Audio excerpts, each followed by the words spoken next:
Welcome into DNVR Buffs Postgame presented by Colorado Rugby. I'm Henry Chisholm, and I've got Ben here with me, Ben Gerding. And we're going to be talking about what just happened in that game that the Buffs played against Utah.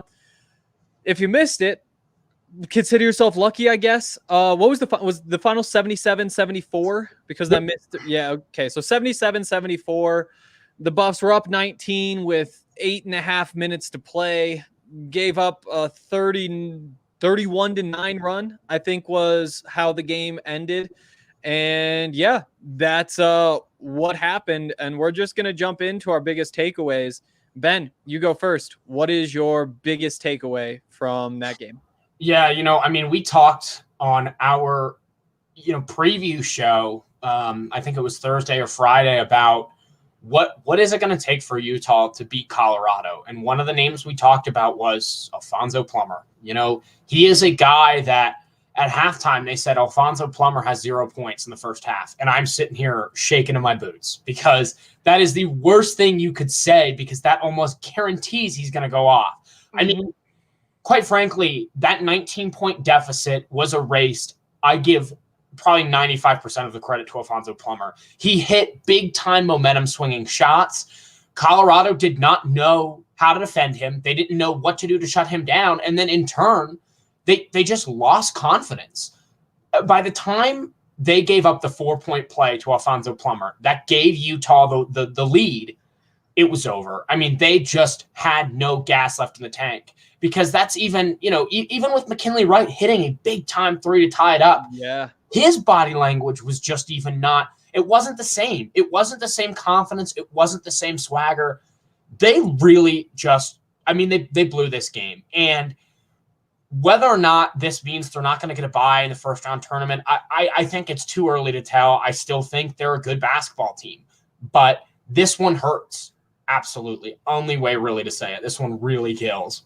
It was brutal. It was really, really terrible to sit through that run. Because to be honest, like I was thinking as we were approaching like that 10-minute mark, I think I sent out like a couple of tweets and I was like, okay, time to just relax.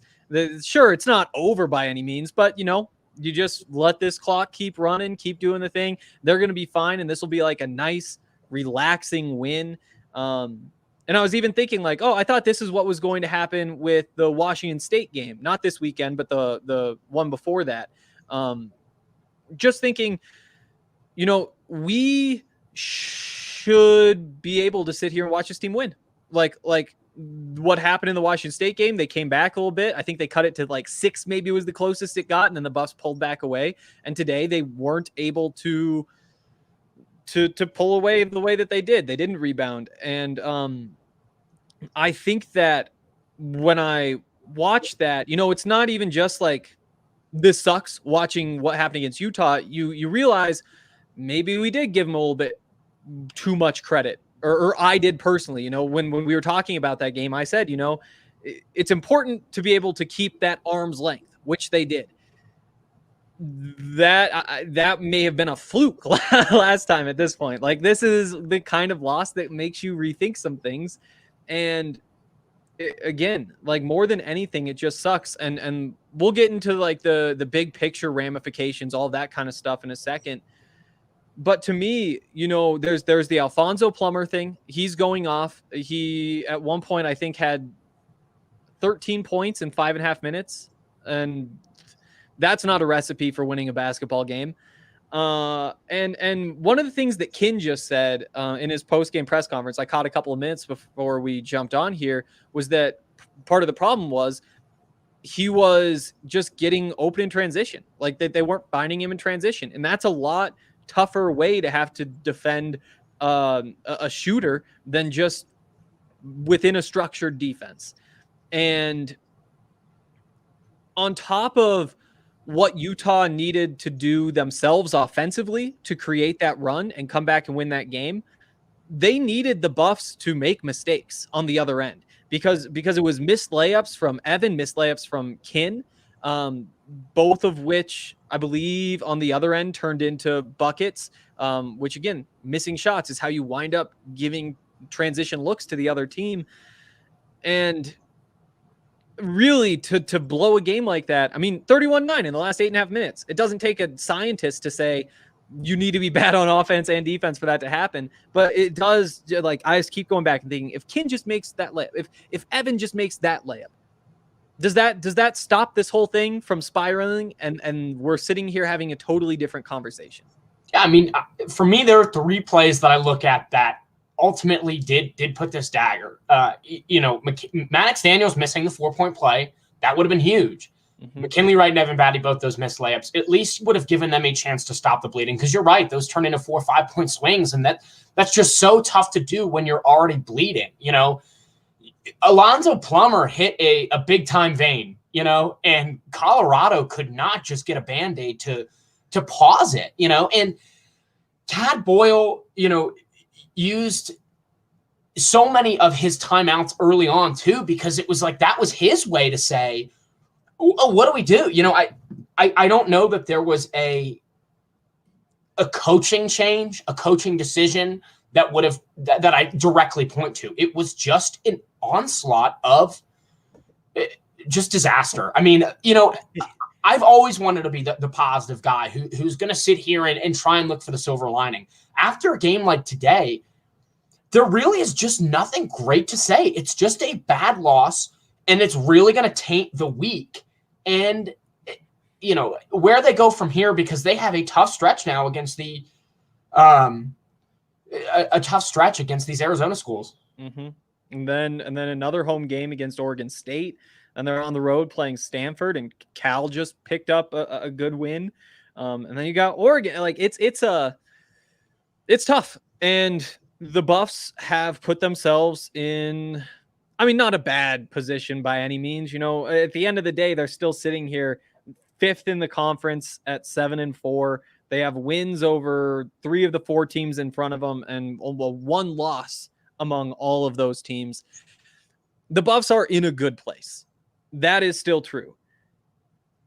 Boy, does it suck to be in this place compared to where they could have been right now, which is 8-3, sitting way, way up high in these standings. And, again, this is just the way that we break these things up. When we talk about it, it's the same thing that Tad will talk about when he talks about it. You look at the trips. Are you on the road, or are you at home? Are you trying to go at Washington, play Washington State? Well, in that trip, you need to win half those games. When you're at home, you really need to win all the games. But when we look at this homestand we've talked a lot about on the DNVR Buffs podcast. You guys should listen to it. But we've talked a lot about what is on the way and how you need to take care of business early to give yourself some flexibility, so it isn't the end of the world if you lose to one of those teams we just mentioned. But as we sit here now, I mean, they need to beat Arizona State and Arizona. And I think that that's just where we are if they want to be a team that gets a bye in this tournament. Yep. Their margin for error now, margin for error is now 0. My confidence in this team as a roster does not really waver.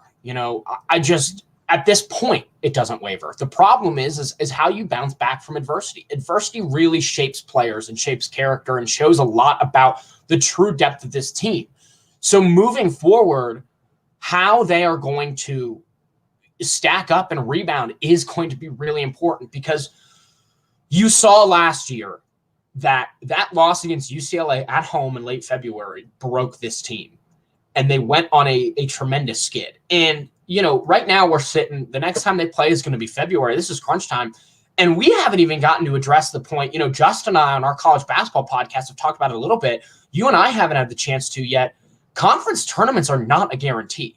There is a lot of buzz this year that it might be a moot point to play a conference tournament, because the way the NCAA tournament is set up, they don't have a real big gap in time. It's the same timeline, really. It's a week turnaround. That's not going to be a whole lot of time if anybody gets, tested positive for COVID. So there are a lot of teams. You look at a team like Gonzaga, does winning the West Coast Conference really matter for them? Or are they just going to sit that one out?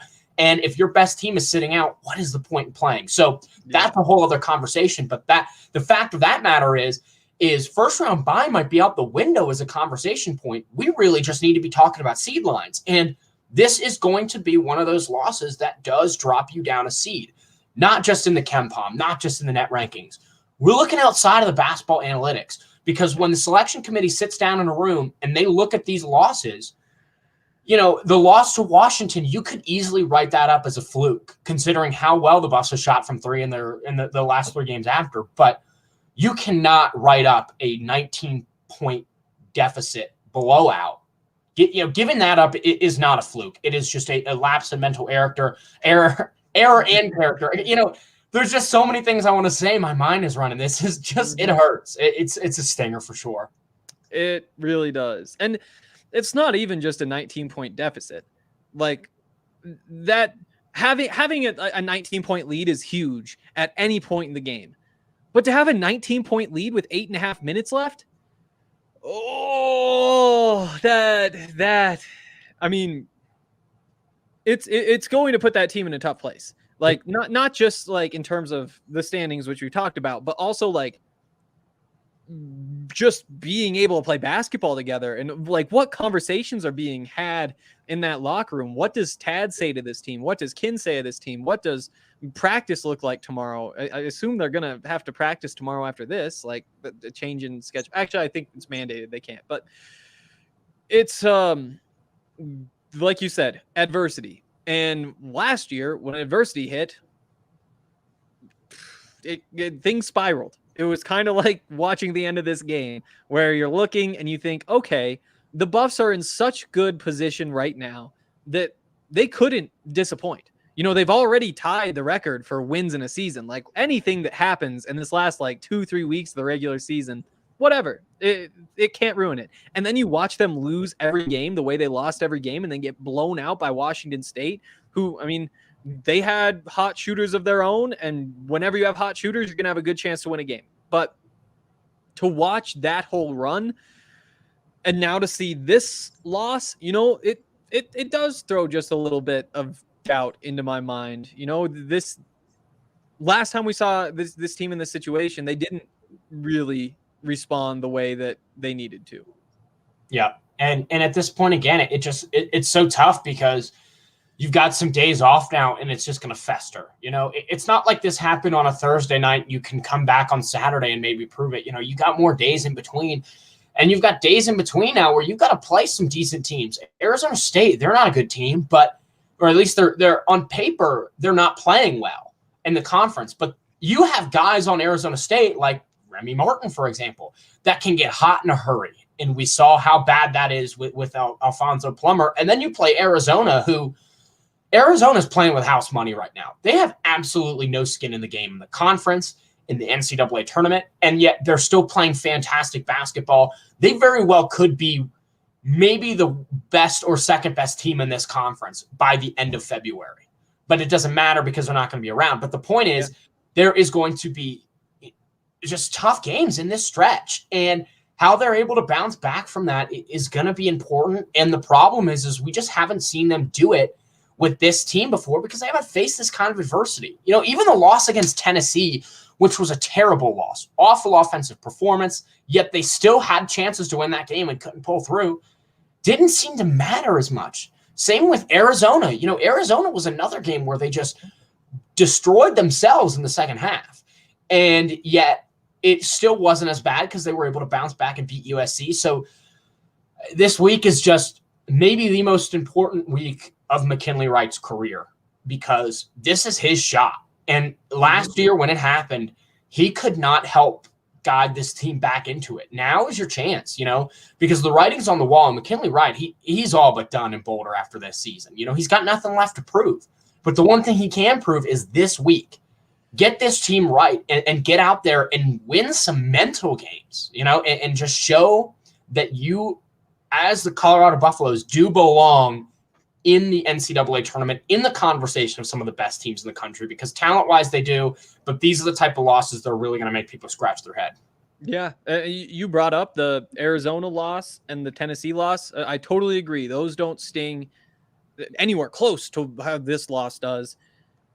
The Washington loss doesn't either, because like those other two losses, on the road. And something we know, something we know about college basketball in general, the Pac-12 conference in particular, the Buffs, the Tad Boyle era, all these different things all point to bad things are going to happen on the road. At some point, you're going to have a loss on the road that you do not like. And that was that. You lost a tight game to Washington. Things broke the wrong way. You missed a whole bunch of shots that statistically you are unlikely to be that bad shooting again. Plus, it's your first bad loss. It's when you get this loss at home, just a couple games after that loss, that again, like, this does change the perspective. When you're in the early season and you see a loss to Tennessee, you say, okay, it's Tennessee. They're really good at basketball. That is just a thing that happens, doesn't change anything. Arizona, you're on the road at Arizona, never won there. You're probably going to lose that game because that's a good team too. That's fine. Washington, you explain it away, but say, don't like it. But it's the third loss of the season. How bad could it be? But then this is the one that makes you say, okay, this Washington loss works worse. This is no longer a team that you can say, ball bounces a little differently. They're right there with a UCLA, with a USC, with an Oregon. As it stands now, I think that this is a loss that provides some separation, not just in the Pac-12 race, but in terms of how we have to evaluate those teams ourselves in terms of just like how good they are. And to me, Colorado, and it's a slim margin, it is a tight race, but they are behind UCLA and USC and Oregon and Stanford. And there's still a whole lot to like about this team and reason to think that they'll be good.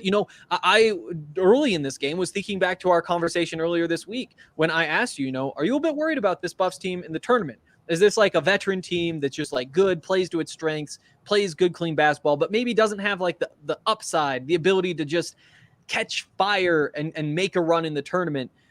Watching the game today for 30 minutes, I thought, oh, this team is a threat in the tournament. It's one of the best shooting teams in the Pac-12. It's a team that has veterans everywhere. It's a team that plays really good defense. And that means that if you do get hot shooting, which isn't a surprise, you should be able to make a run. After watching him fall apart, though, oh, boy, is it hard to be as excited about this team as I was a few hours ago. Yep, absolutely. And I want to switch gears real quick because there's an interesting comment in the chat that I'd like to bring up and talk about because I think this is a bad take, but I'm curious for yours. News 110589 says if they were in a real conference, they'd be wiped.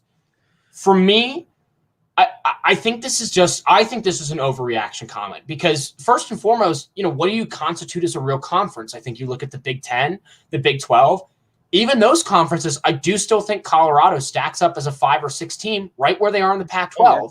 And those conferences are better. The Big 10 is probably going to put 10 teams in the tournament. The Big 12 probably looking at 6 or 7.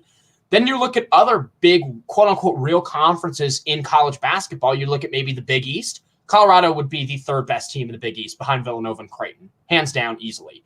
What other teams are you looking at? The ACC this year, another real basketball conference.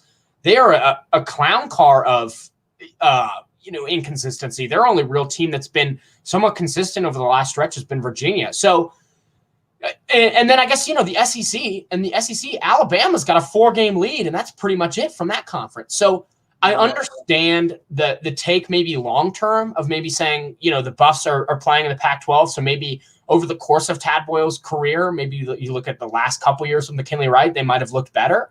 But this year in particular, this team still is a top 5 team in every major college basketball conference.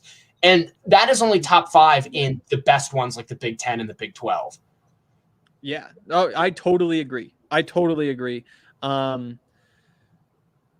feel like that pretty much summed it up, honestly. I would add that I think that the Pac-12 may come with some challenges of its own.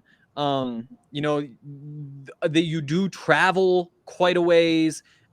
For some reason, road teams in the Pac-12 struggle, it seems like, a lot more than in other conferences. And I don't have any numbers or evidence or anything to back that up, except that feels to be what I have seen.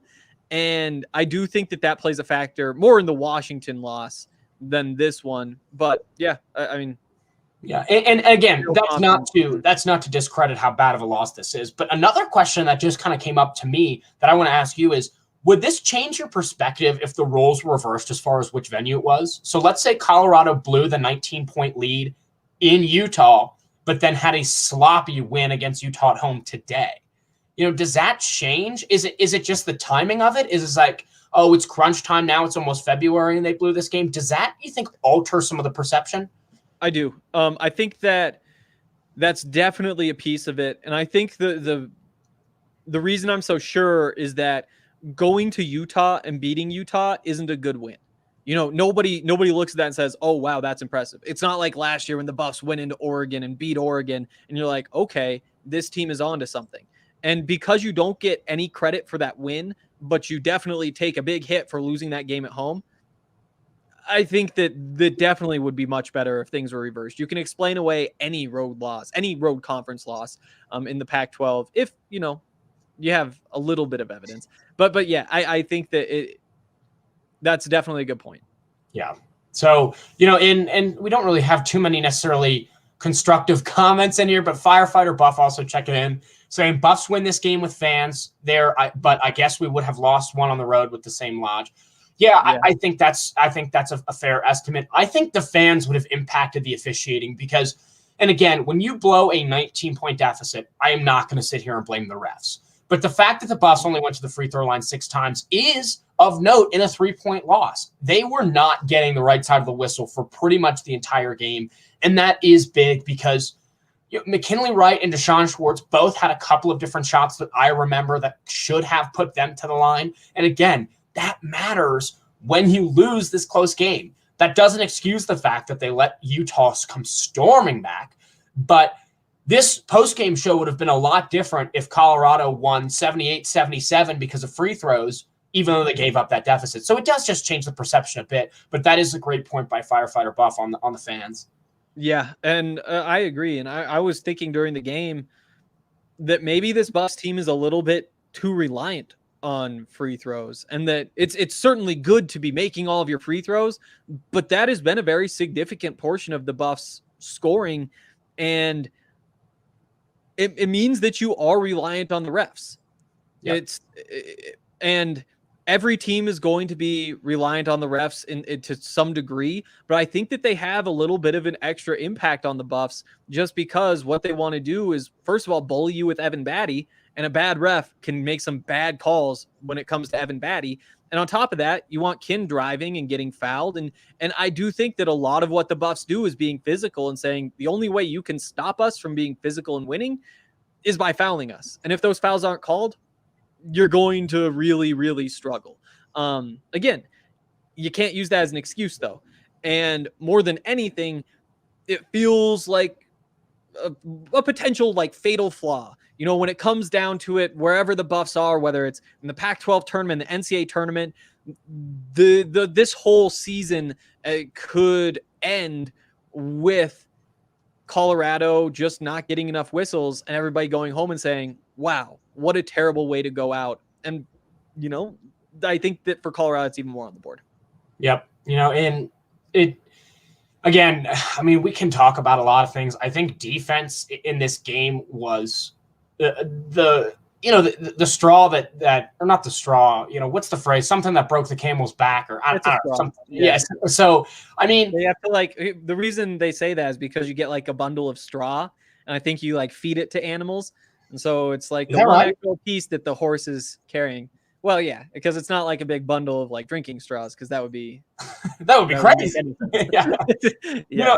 I mean, because Colorado's offense in this game, I mean, the 3-point shots were falling. The team was really moving the ball well on offense, but you just come back to the defensive adjustment, which is why this game was so concerning for me. And that's because when you lose to Washington and you shoot 1 for 18 from the 3, that is one of those times where you say, you know what, that just sucks. But you only lost by 4. But even in that game, they gave up 84 points to not a great Huskies team. Again, 77 to Utah.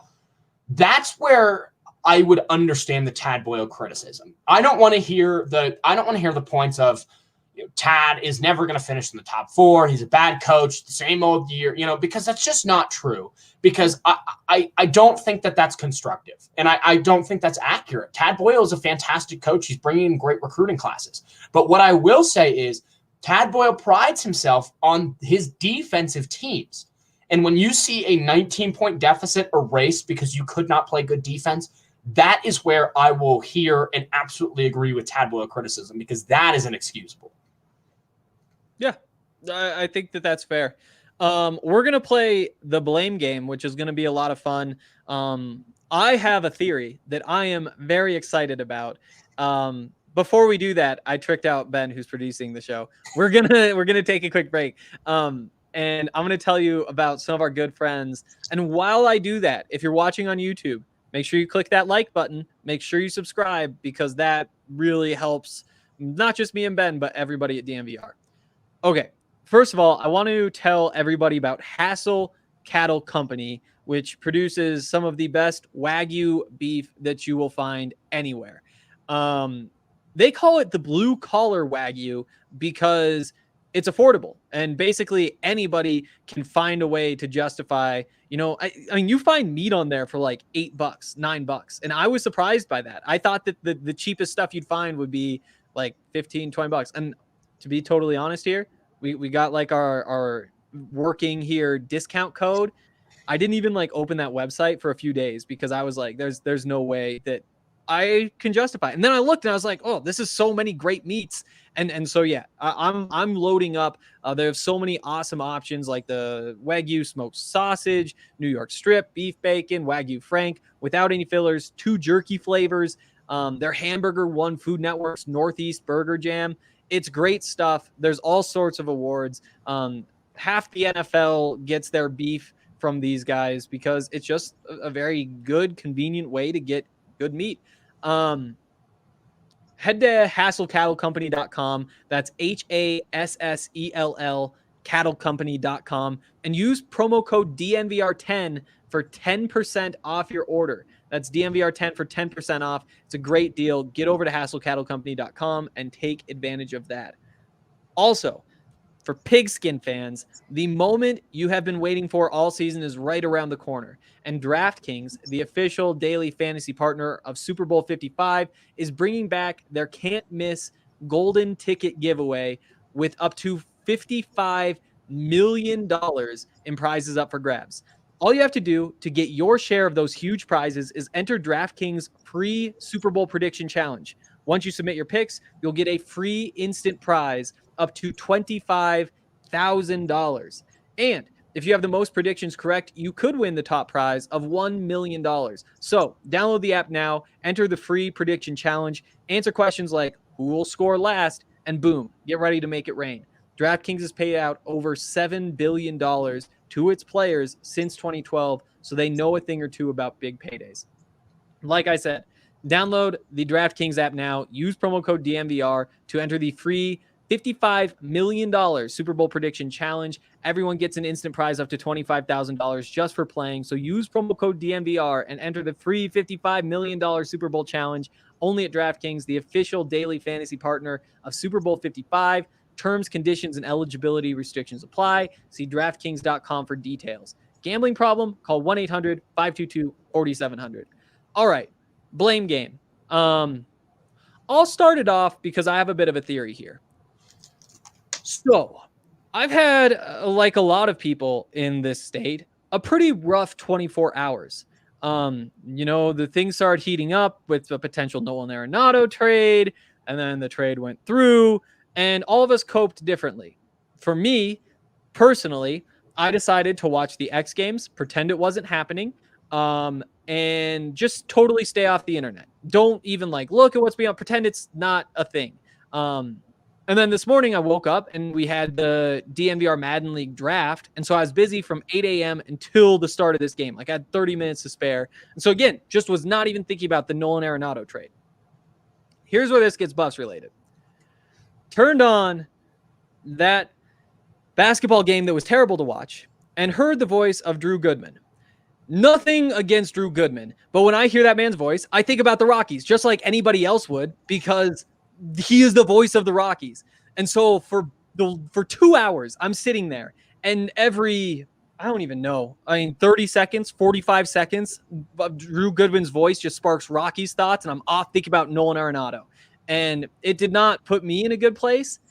And I wonder, for some of the in-state basketball players that Tad loves to recruit, were they maybe a little bit torn up over the Arenado thing too? And they were looking over and seeing Drew Goodman sitting there and just being like, oh, this is not supposed to be entering this other world of sports. Maybe a little far-fetched, but can we blame Drew Goodman for this, Ben? Yeah, I mean, I think if we're looking for anybody and everybody, you got to start there, I guess. I think it's a half-baked theory, but I think the important thing when playing the blame game is if there's no evidence to prove it wrong, then I guess it stands. So, the Nolan Arenado, I mean, I guess that works.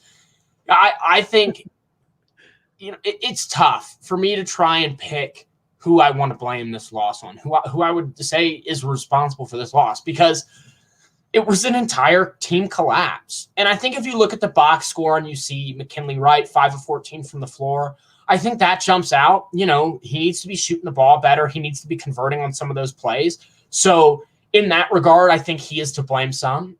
I think, and again, this is something that I don't want to say, but, I think the referees should have called a little bit more of an even game. The fact that Colorado only got to the free throw line 6 times is ludicrous. But it's not just the free throw shooting for me on that one. McKinley Wright and Eli Parquet both picked up some big-time personal fouls. Eli Parquet was not in for some big-time stretches during that run that Utah went on because of these foul trouble. And one of them that jumps out to me in particular was I don't know who it was on Utah. They jumped the passing lane, and the ball kind of went up. And Eli Parquet and another Utah player both kind of jumped towards the sideline to get the ball. And the Utah player hit it out of bounds, and there was a slight pause, and then tweet, foul, 24, Colorado. And I'm just like, interesting.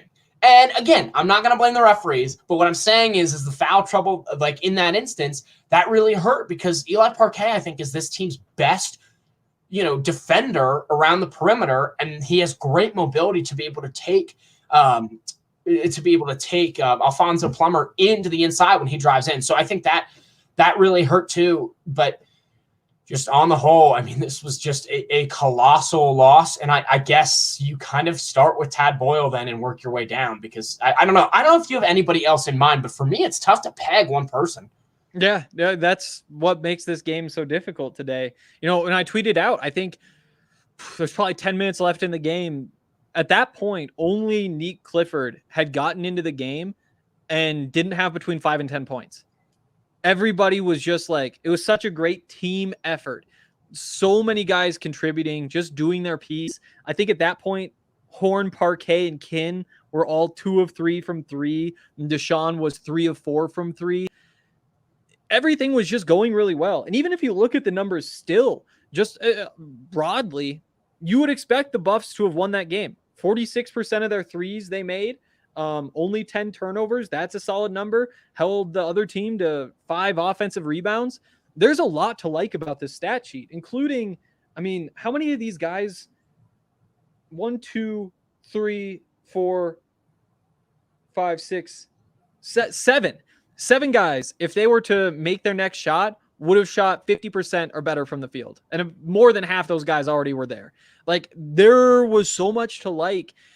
And I think because of that, I'm going to go with Kin. I think that's just the way this team works, is Kin is in charge. And what they do a lot of the time is kind of Kin's call. You think back to those last couple of possessions. Kin took that 3 and hit it. A lot of guys on this team, I mean, nobody else on this team probably would have been allowed to take that shot. Yeah. You're probably looking for something better. But because it's Kin, you say, okay, you're our senior point guard. You know your basketball. We're trusting you to do this. Ride or die. Whatever happens, it's what Kin says. And he made the right call because he made that one. He missed the other one. And again, it was a quick 3, and that's a judgment call. And I trust Kin's judgment. I think that Tad Boyle makes the right decision by saying, Kin, ball's in your hands. You're my point guard. Go do your thing. But I think that also when you see how things play out like this game, you have to be looking to the guy who is the centerpiece of your team, the guy who does run everything, and say the blame has to fall somewhere. And when you look around, there aren't a lot of people who deserve a whole lot of blame, at least like in terms of efficiency and all of that kind of stuff. But yeah, Tad Boyle, of course, is another one. And I think between him and Kin, you could put Kin's foul trouble and not playing as much as they need him to play. It's kind of crazy to say, like, if you're not out there for 37 minutes, 36 minutes, then you're doing your team a disservice, and we're counting that against you. Again, those are the standards that we have to hold Kin to. And the reason that the Buffs didn't win, or at least a part of it, is because Kin didn't play up to his standards, which, again, are higher than almost anybody else in the country. There's a handful of guys with higher standards anywhere. Yep. I mean, he at 25 minutes, that's not a recipe for this team to win. And I didn't realize it, but Eli Parquet, 5 personal fouls, unacceptable. Combination of his play, and, of course, you're going to get some bad breaks, whistle some nights, but you just got to play better than that. I've got one other name which I think is going to upset, maybe not you, but it's not common. I'm going to say Keyshawn Barmore, and that is because he played very well. And look, Keyshawn Barmore is not the reason why they lost. But if I'm looking for other guys who did not play up to their standards, Keyshawn Barmore played very well as a distributor. The problem is his shot selection is still so poor. He hit that one deep three, and I was shocked. Again, he hit one in the last game too. And that if that's his spot, just 2-3 steps back, that's fine. But he is just very wild when he drives into the lane. His body is kind of flailing all over the place. He doesn't really set and square up his shoulders. And that's an area where offensively, from that production side of things, that's not great. But yeah, I mean, Dallas Walton in limited minutes played fantastic. Maddox Daniels, 9 points, 5 rebounds. Yeah, look, I know he airballed a 3, but he shot 3 of 5 from deep. So you are going to take an airball if that means that, he's still going to shoot 60% from deep, because that's just a great clip for a good shooter. I mean, Jabari Walker only playing, 15 minutes. Again, that's one of those where maybe you try and get him on the floor a little bit more, but I don't know. There's not look, I've been around basketball a while. I've played. I've helped coach. There's not a lot of decisions where I can look and say, if I'm Tad Boyle, I should have done this differently. I would have gone with a different rotation. And I say that a lot about some of these lineups that he puts out there. I'm not afraid to be critical of those rotations. Tonight, it's one of those things where it was just a complete and total team failure. I don't know who they could have put out there that would have changed it. Would giving Alexander Strauding some minutes, would that have changed the defensive energy? Maybe, but I don't think anybody would have the stones to make that kind of a decision because that would just be a little too bold for, I think, anybody. So the word I just keep saying is oof. Oof, this was bad. Yeah. Quick on Keyshawn, 2 of 8 from the field, 1 of 4 from 3, 1 of 4 from 2. The 2 shots that he made, boy, did I love those. Those were just beautiful, both of them. And you see it and you're like, wow, that is a bucket right there. To put that in, if that's what we're going to see for the next few years, I am so excited. Like you said, outside of those 2 shots, it was Keyshawn Barmore. It's not like this is the first time we've seen him play. He's had trouble scoring at this level, and he's found a couple of ways. He's forced defenses to extend out on him now, at the very least, because he's hitting some deep threes. It's going to be a process, and I'm not sure that I totally appreciated that coming into this season, just how much of a process it would be for Keyshawn Barmore.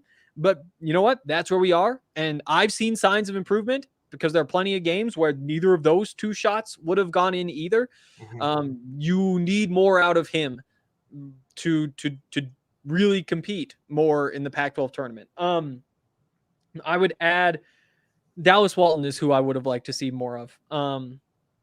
He is just an interesting player for a whole lot of reasons. I mean, you can look at the fact that he hasn't played 20 minutes yet this season in a game. You can look at the fact that he has probably finished more games shooting 100% with 2 or fewer shots than maybe any basketball player ever, because you just throw more up when they're going in, but he seems to find a way to finish 1 of 1 or 2 of 2. And you're like, well, why don't you let him get the ball more and do more things, because he's 7 foot tall and he's right next to the basket and it's working. But tonight, he's 4 of 4. Surprises me he doesn't get a rebound. Let's not dig too deep into that. When you needed a bucket, I think that a little more of Dallas Walton down the stretch, just because he is such a tough offensive mismatch, would have been a change I would have been interested in seeing. Yeah, absolutely. I think he would have, given you some more opportunities to maybe draw some fouls, because just on some turnaround jumpers, maybe you get a guy on those hook shots that come up and get you a little too rough. I do think that, with that theory, it's so hard for guys like Dallas Walton to get fouls, because, they're so much bigger that refs are going to let them get, they're going to let defenders get away with more because they have the size advantage. But I do think, that might have been nice, because also Dallas Walton is a fantastic free throw shooter. So trying to drum up some plays for him, I agree, would have maybe helped break up the offensive logjam, because for Dallas Walton, he's a guy that you throw it to him in the post and it's pretty simple. He's going to make a couple dribble back down, and he'll turn around and hit a hook shot with his left or right. And it's a very simple offense, and simple is good when you are in a rut. And so when you're down points and you need to start getting some quick scoring possessions, I think that I agree that would have been just a nice maybe change of pace to try and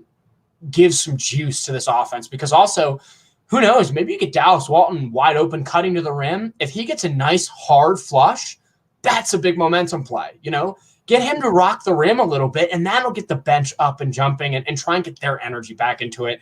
They just lost it, and McKinley Wright had those 2 technical free throws because they teed up Utah's coach with 8:50 left in the game that put them up 19, and the rest was history. That was a 8-minute and 50-second blowout that was worse than the Oregon State one last year. When Oregon State started pressing, and then it was like Colorado just did not know what to do, and so now this year, this is that game. So it is what it is. If you're Tad Boyle, I think that this is not one of those games where you burn the tape, for lack of a better term. I think RK likes to talk about that a little bit, about games where it's like, it's gutty. You just don't even want to look at the tape. Like he points to Drew Lock and Kansas City in the snow, just don't worry about it, because it doesn't matter. This is not one of those games for me.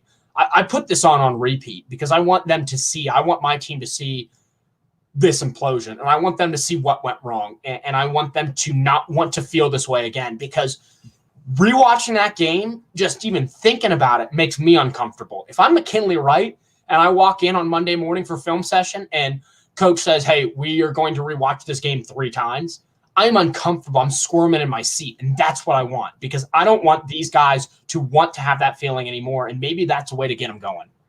And I remember being up in Boulder talking to Tad Boyle during that stretch in March last year, and the players too. And basically, like, first you hear from the players, and the players say, we had a brutal film session.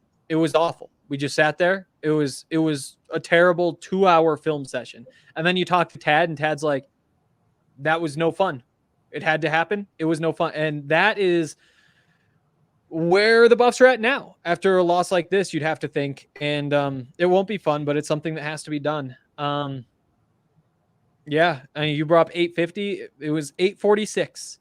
They were up 19 with 8:46 left, gave up a 31-9 run. If anybody wants to do that math, that means they're giving up over 3.5 points per minute, and also just over scoring 1 point per minute. So not a recipe for success. It's just awful. It's just awful. Like I'm kind of out of stuff to say. Any final thoughts, Ben, before we get out of here? Pain. That's about it.